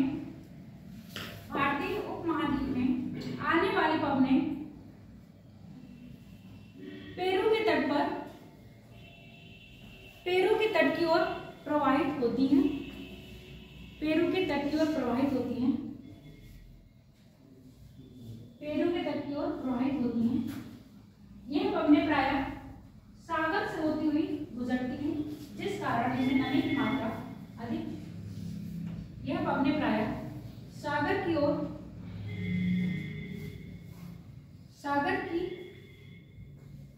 होकर गुजरती हैं, जिस कारण इनमें नमी की मात्रा प्रायः कैसी रहती है, अधिक रहती है। तथा ये पेरू के तट पर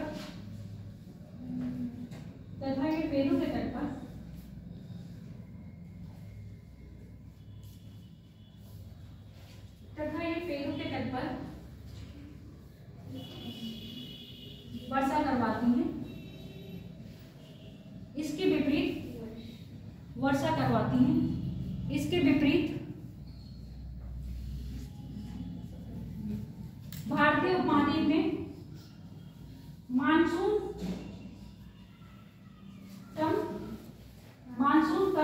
या सूखा, इसके विपरीत भारतीय उपमहाद्वीप में मानसून कम या सूखा, भारतीय मानसून कम या सूखा होगा, भारतीय मानसून कम या सूखा होगा। आप मेरी बात सुनते रहना बेटा, यहाँ पर हमने कहा कम या सूखा होगा।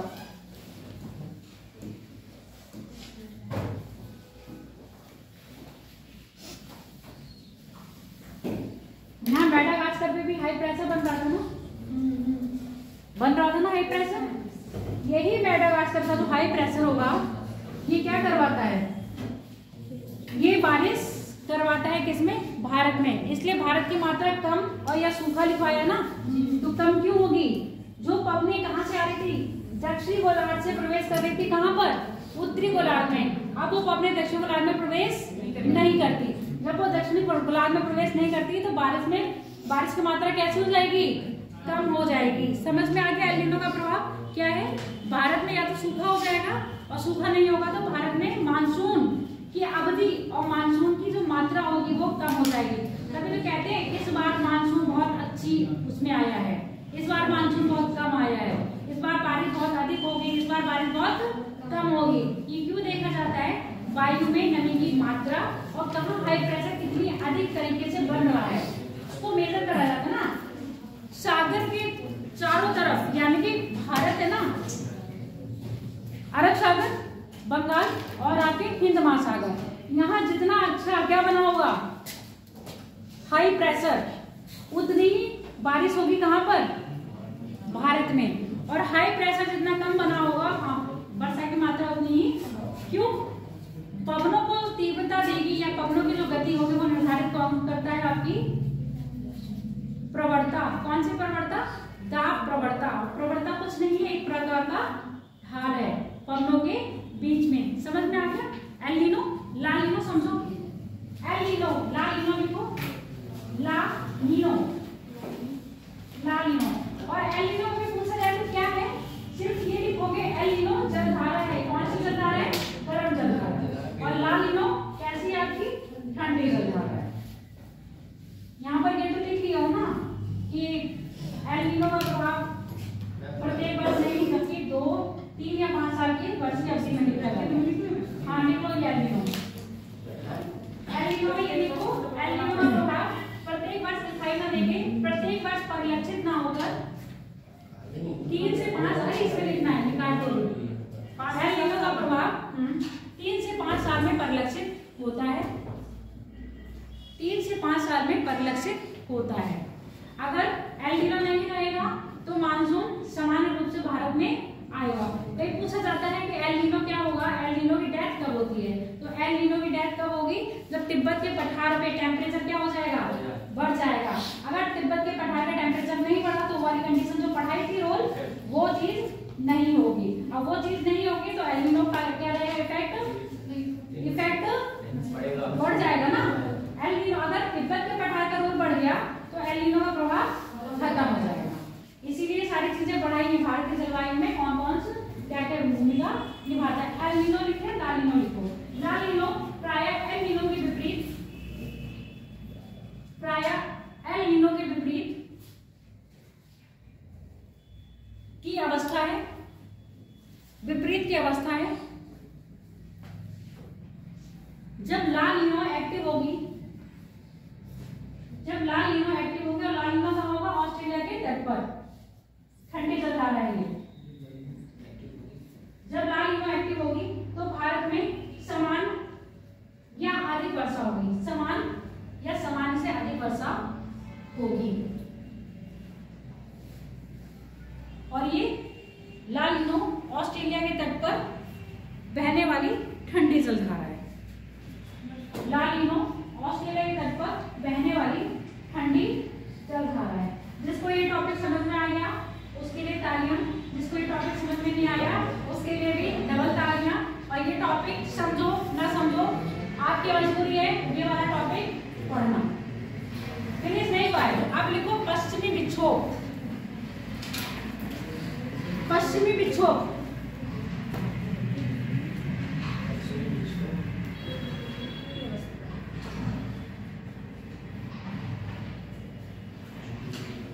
टॉपिक अभी खत्म नहीं है तो टॉपिक बहुत बड़ा है।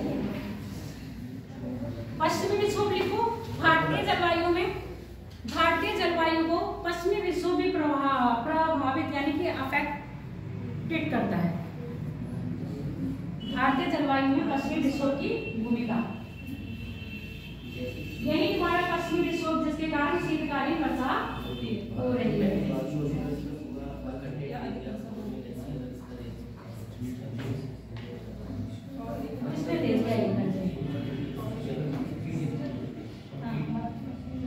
हम तुम्हें टॉपिक वाइज पीरियड दे चुकी हैं सारी, प्रिंटिंग करवा लो और ये स्पेलिंग करवा लो। ठीक है बेटा तुम लोग कर लेना क्योंकि जैसे टॉपिक होते थे वैसे मैंने कर दिए थे क्योंकि उस समय वो हुआ था ना जैसे जो टॉपिक देते होते थे वैसा।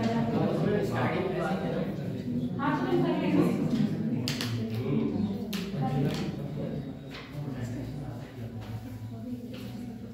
तुमको सारे टॉपिक दे दिए गए हैं, तुम अपना माइंड तुमने बैठ नहीं खाता बैठ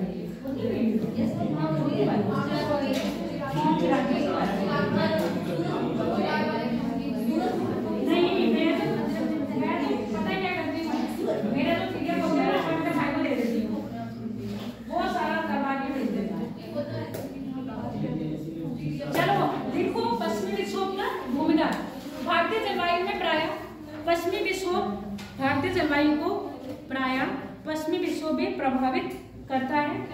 ठीक है, पश्चिमी विक्षोभ उच्च अक्षांशों, पश्चिमी विक्षोभ उच्च अक्षांशों, उच्च अक्षांश मतलब 40 से 60 डिग्री के मध्य, उच्च अक्षांशों अर्थात 40 डिग्री से 60 डिग्री के मध्य चलने वाली पछुआ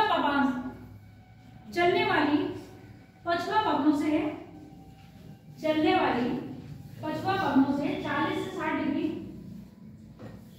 अक्षांशों के मध्य। ठीक है, और ऐसा नहीं है कि उत्तरी और दक्षिण गोलार्ध में ही चलती है, ये दोनों ही गोलार्ध में चलती हैं। और आपकी जेट धारा भी दोनों ही गोलार्धों में चलती है। उनका इफेक्ट दक्षिण गोलार्ध की अपेक्षा उत्तरी गोलार्ध में ज्यादा देखा जाता है। ये नोट करके चाहे अपना स्टार बना के कहीं या दिमाग में स्टार बना के लिख लो। ये चाहे आपकी पछुआ पवनें हो चाहे आपकी जेट पवनें हो, दक्षिण गोलार्ध की अपेक्षा उत्तरी गोलार्ध में इनका प्रभाव अधिक देखा जाता है। क्यों? दक्षिण गोलार्ध में अधिकतर सागर और उत्तरी गोलार्ध में स्थल सागर दोनों ही है। और जहाँ विपरीत जलराशियां होंगी वहाँ कुछ ना कुछ तो एक मत नहीं होगी, तो वहाँ झगड़ा तो होगा ही ना। समझ में आ गया? तो आपकी तो वो चलती है जैसे हाँ। अब यहाँ पर आपकी जो 40 गलत का 40 और 50 और 60 ये दक्षिण गोलार्ध में कंडीशन इसकी। और ये क्या है? इसी के बीच में जो है 40 और 60 के बीच में जो सब वो चलती है यहाँ पे दक्षिण गोलार्ध। 50, 64, 60 और 40 ये दो भी उनके नाम याद रखना। एक के क्या हो 40 से 60 डिग्री अक्षांशों के मध्य चलने वाली पछुआ पवनों को पछुआ पवनें प्रायः शीतकाल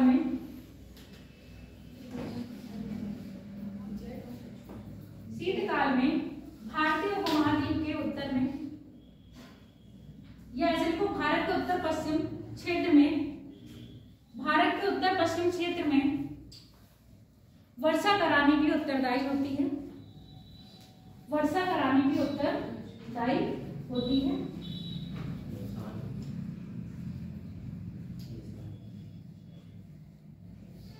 आप बेटा यहाँ सुनो, तुम कह रहे हो कि मैडम आपने कहा 40 से 60 डिग्री के बीच में चलती है और भारत की अवस्थिति कितनी पर है? 37 है ना, 37 पर है। सूर्य क्या कर रहा है? दक्षिणायन कर रहा है, तो वायुदाब पेटी भी शिफ्ट हो गई। जब वायुदाब पेटी शिफ्ट हो गई नीचे तो ये वाला बेल्ट भी तो शिफ्ट हो गया पछुआ पवनों का, तो ये कहाँ पर पहुंच जाता है? भारत की अवस्थिति में आ जाता है। इसी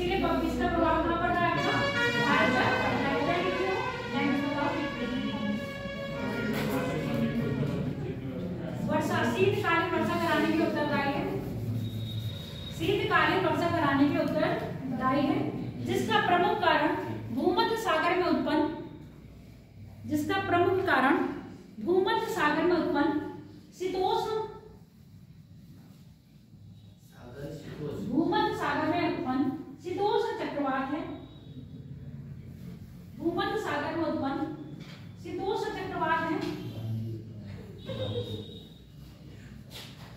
शीतोष्ण चक्रवात है, जिनका प्रभाव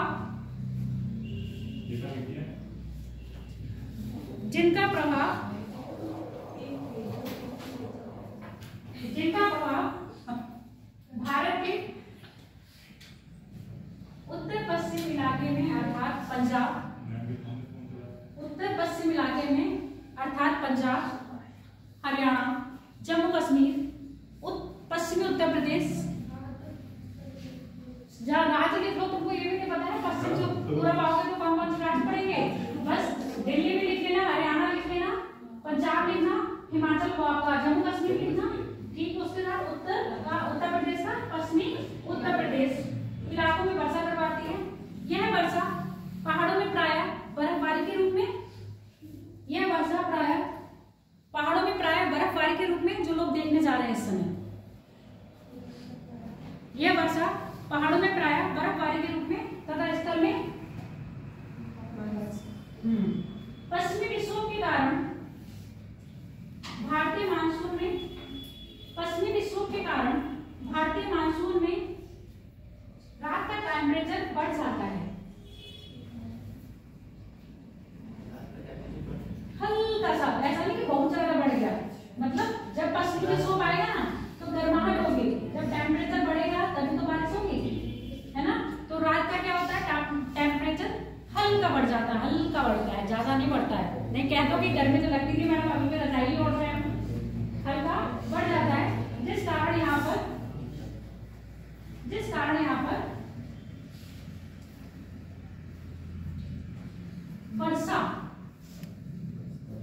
वर्षा होती है।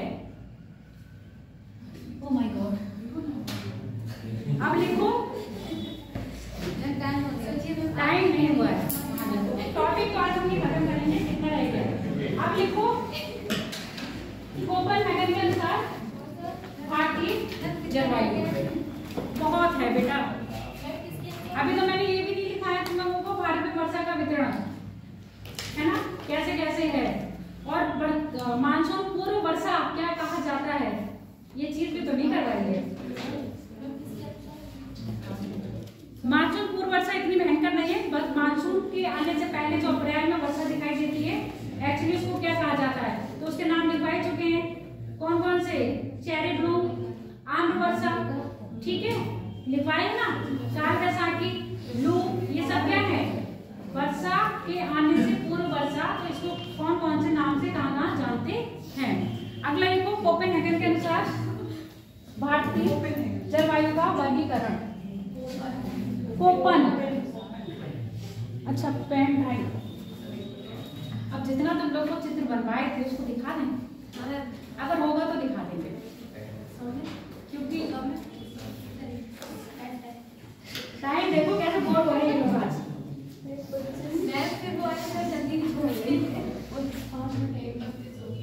क्या मैं पेन ड्राइव नहीं छोड़ गई थी?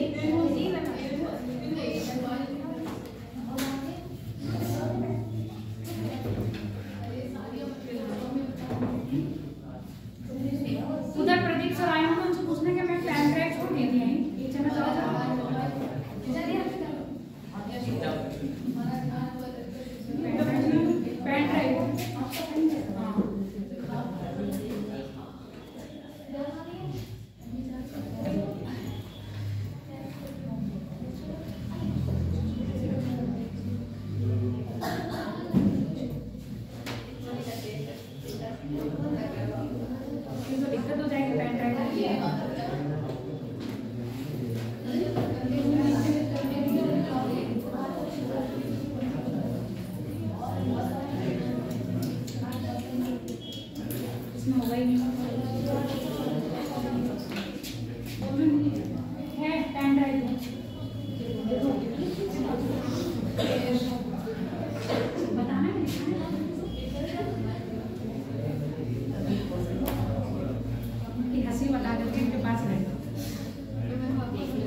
और ये वाला दिमाग में रखने के साथ साथ अब एक और दिमाग में रखना, बैग कैसे जाते हैं यहाँ पर। देखो 11:15 हो गया।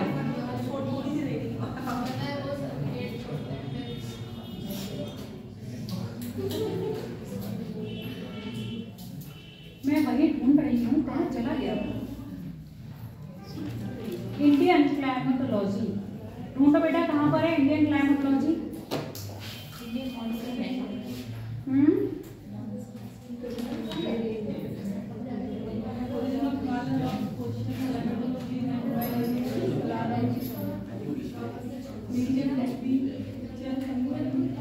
नहीं मिला।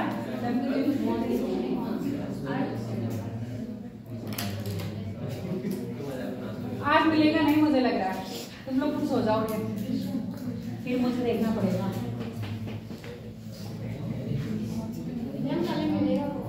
तुम लोगों के मन ही नहीं है देखने का, इसीलिए कल मिलेगा। हाँ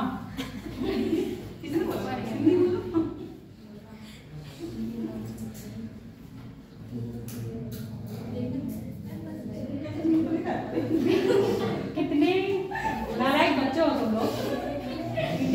इंडियन मानसून मिल गया।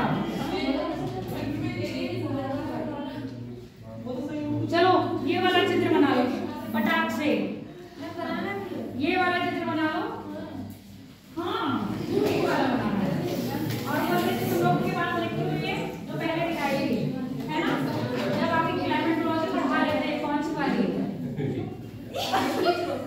बताओ चुपचाप से फटाफट बनाओ।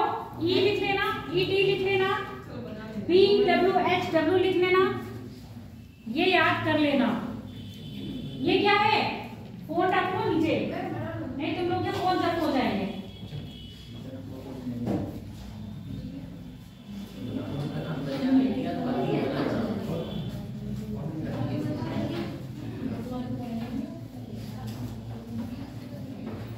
जल्दी बनाओ इंडिया का मैप और लिखो AMW कहाँ पर है, AS कहाँ पर है, BSHW कहाँ पर है। ये तुम लोग को दिखाता है भारत में वर्षा की मात्रा में भिन्नता।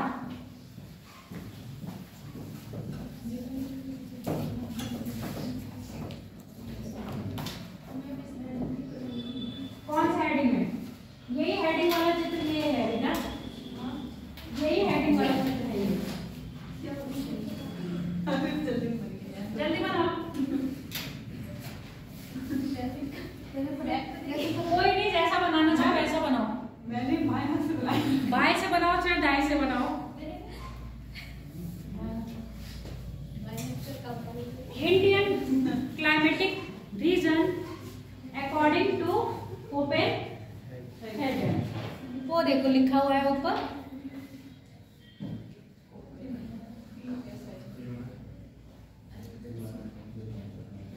और बेटा ये मैचिंग के लिए आता है कि कोपेनहेगन के अनुसार भारत का ये वाला क्षेत्र कहाँ पाया जाता है। एक तरफ दे देंगे ई और एक तरफ दे देंगे उसका राज्य के नाम।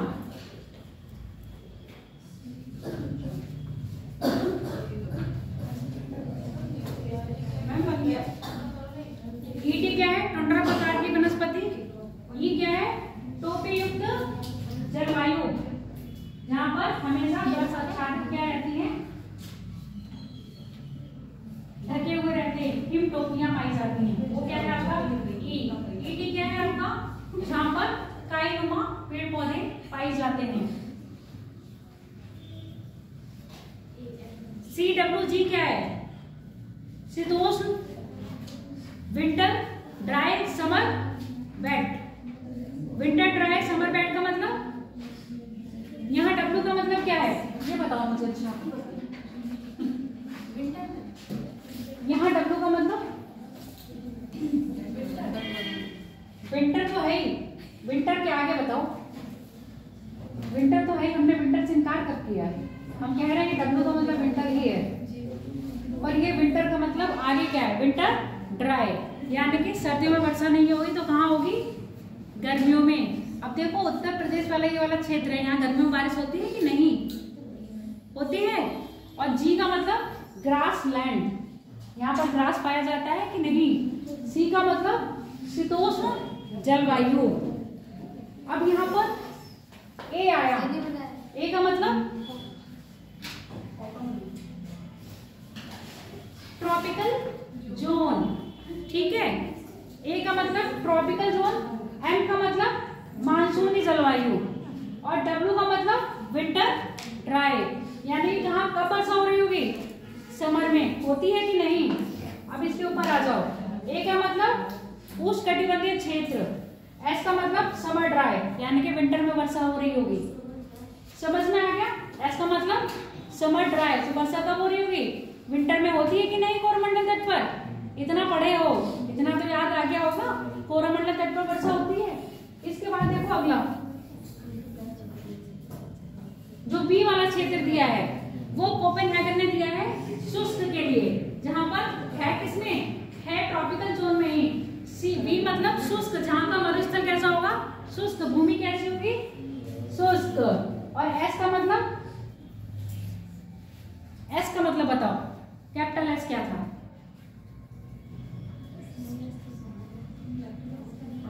स्टेपी घास के मैदान। एच का मतलब हॉट, एस का मतलब स्टेपी घास के मैदान, एच का मतलब हॉट, डब्ल्यू का मतलब विंटर ड्राई। इन शब्द को याद रखोगे तो तुम्हें पता चल जाएगा कि कौन से जलवायु में शुष्क जलवायु है, स्टेपी घास के मैदान पाए जाएंगे, हॉट होगा क्या माहौल यहाँ का, और विंटर ड्राई होंगे। इसके बाद ए डब्ल्यू क्या है, ए डब्ल्यू पूरा क्या है, ट्रॉपिकल जोन में है, और डब्ल्यू का मतलब विंटर ड्राई। कब वर्षा हो रही होगी, समर में वर्षा हो रही होगी।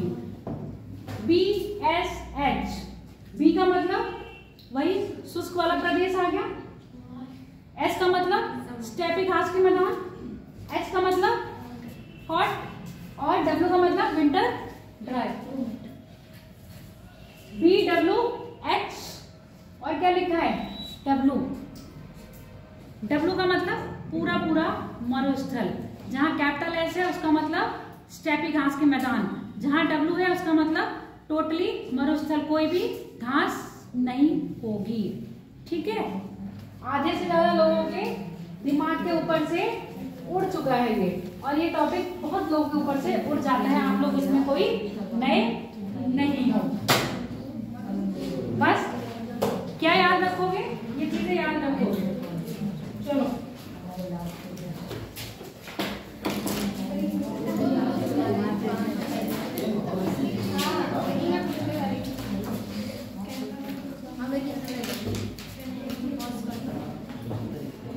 पॉज ही नहीं करा।